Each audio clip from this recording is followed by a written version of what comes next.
Ayan guys, Toyota Corolla Altis 2004 model, timing mark. Ayan o, yung dot niya, tsaka yung kulay itim na chain. Ayan, kailangan nakatutok niyan. Ayan yung sa cam, pati yung sa isang cam sa may intake, ganun din. Yung guhit naman dito sa may cam gear, kailangan nakatutok sa may itim na chain. Ayan.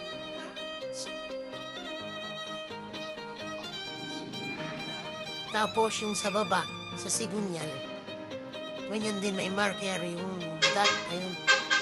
Tapos may itim din na chain gun, kailangan nakatutok din dyan.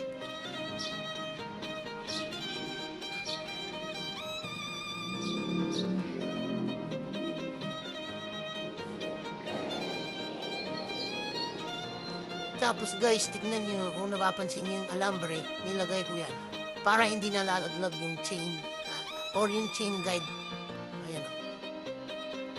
At tanggalin ko yan kapag kakabit ng cover tsaka yung tensioner niya.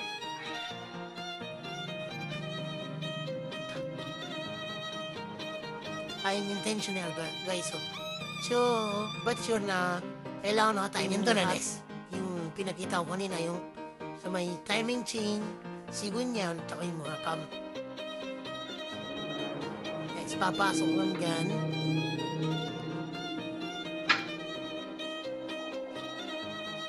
Yun guys, ganun lang. Tapos yung lock niya, yun, tatanggalin din mamaya, susungitin.